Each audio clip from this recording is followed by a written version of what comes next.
Okay, Physics 11H, this is just a little review video. I should probably have the equation sheet here with me so I can show you that. Let me just pause this quick. Okay, picking back up here. So, an athlete starts from rest and runs 40 meters and reaches a top speed of 9 meters per second. So that's the final velocity, V final. This is our displacement. Starts from rest. That means V initial equals 0. So how much time, that's T, did this take the runner? So I'm going to make my little organizational table. All right. V initial, V final, V average, acceleration, displacement, and time. V initial is 0 meters per second. V final is 9.0 meters per second.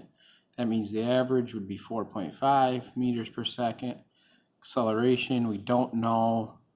Distance, 40 meters. And time, we don't know. All right. So from here, I'm solving for time. That's our big unknown. All right. So if I look at my equation sheet here, first 6 equations there, I can almost see. There we go. First 6 equations. Displacement equals average velocity times time. That's probably the easiest one to use, right? Because you can find the average velocity really quickly. The other way you can do this is to use, well, we couldn't use that one. We don't know acceleration. We would have to do multiple steps if we don't use the top one. So let's use the top equation. Delta x equals average velocity times time, and we solve it for t. So we divide both sides by average velocity, and we get t equals delta x, which is 40 meters, divided by an average velocity of 4.5 meters per second. How did I get average velocity? So literally just V initial plus V final divided by 2. So it's the average of 0 and 9. So the time here, let me pause it again to get a calculator, not prepared.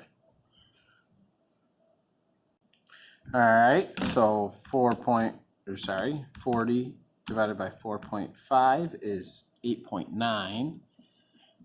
8.9, then the units, the meters would cancel, so it'd be 1 over seconds. So it's 8.9 seconds.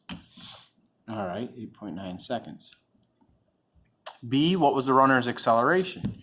Now, some of you might have said, you know what, we got to figure that out first. And you could have used the V squared equation and figured out the acceleration here, knowing V final, V initial, and delta x.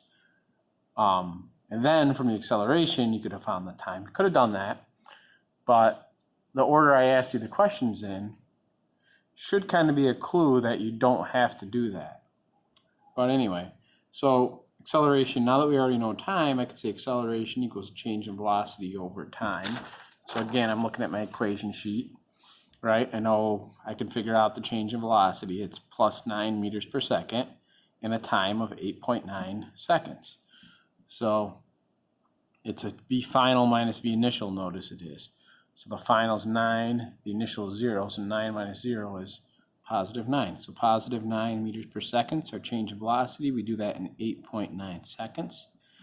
And that's basically let's just see what 8.9, let's just see what we actually get, 1.01. So that is 1.0 to 2 sig figs. Meters per second squared. Now you don't need to make the table again, right? Because we already made it up here for this problem. All right, next one. When an object is dropped, it accelerates at a rate of 9.8 meters per second per second. All right, so maybe, I should have probably included a drawing here to kind of help us visualize it, this runner, right?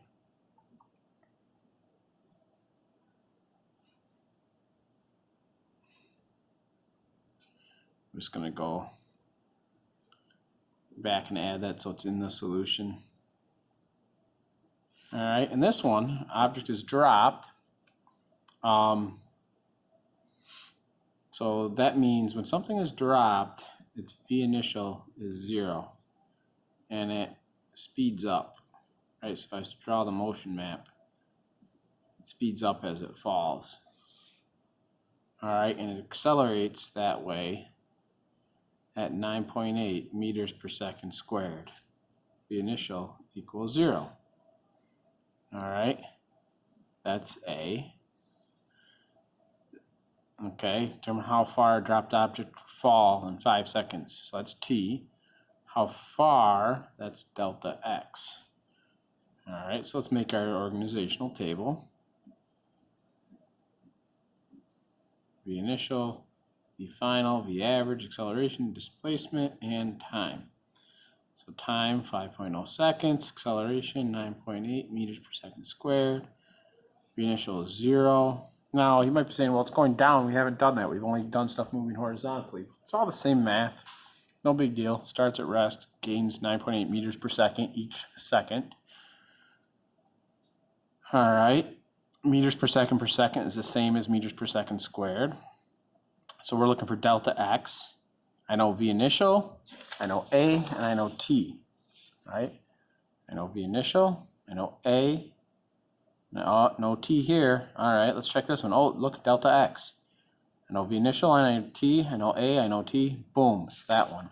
El Grande, we call that. So I'm going to write that equation down. Delta X equals 1/2 AT squared plus V initial T. Then I'm going to substitute in the numbers. So delta X equals 1/2 of 9.8. As long as you've listed the variables out with units somewhere, you don't have to put them in your calculation. Sometimes they get in the way a little bit. The time, 5 seconds squared. V initial T, well, that's just going to be 0, right? Because V initial is 0. 0 times 5, which is 0. So delta X equals 1/2 times 9.8 times 5 squared. Oops, I got a syntax error here. So 0.5 times 9.8 times 5 squared is 123 meters. Again, it should probably only be 120 meters. If it was a multiple choice question on the regions, it'd be 120 meters. Technically, this really should only be 2 sig figs because it's the numbers we're multiplying here, only 2 sig figs. Sketch X versus T, V versus T, and A versus T graphs for the dropped object. Let the down direction be the positive direction. So, position versus time. So this is a bit of a review going back to the graphs. We usually draw them like vertically. We usually draw them, but I didn't give you space that way to do it. So we'll do this. I know the acceleration is constant and positive. So that's 9.8 meters per second squared. The velocity is steadily increasing, which means my position versus time is curved up like that. All right. All right. Given the following velocity versus time graphs, determine how far the object moved during this time interval and its maximum acceleration. All right. So this is a nice little review question. Acceleration is the slope of V versus T. Change in position or displacement is the area under V versus T. All right, so our maximum slope, for this part, acceleration we know is just 0 meters per second squared here because it's just staying a constant 10 meters per second. For this time interval, we're going up 10 meters per second, rise over run in 7.0 seconds.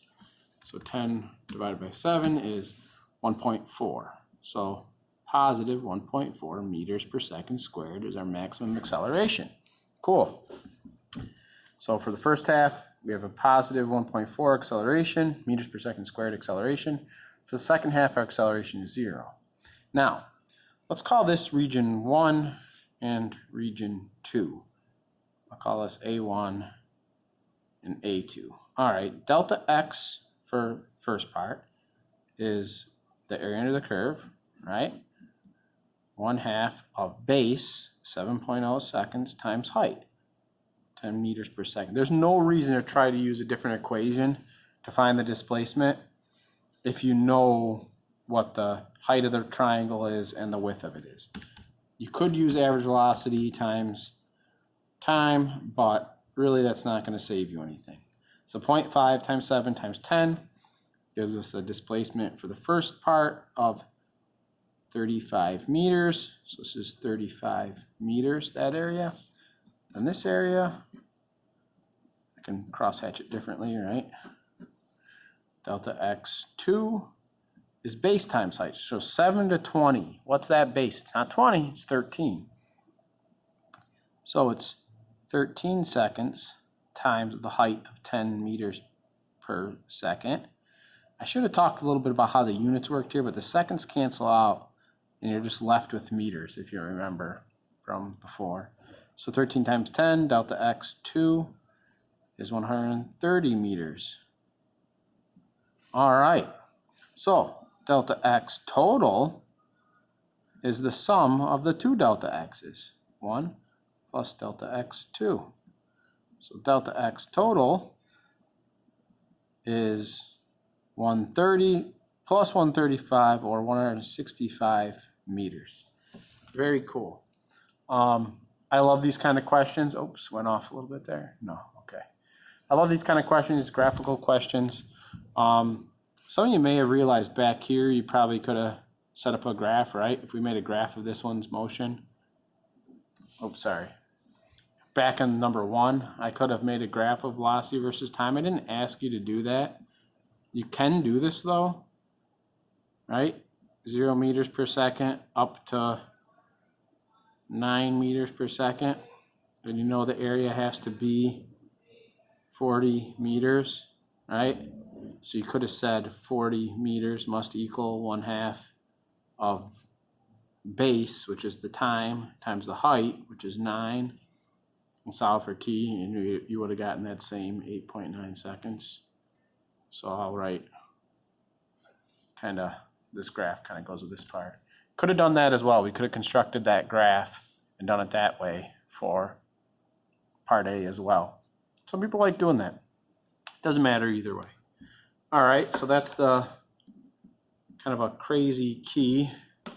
The video should help you out through it though. All right, have a good one. Talk to you later.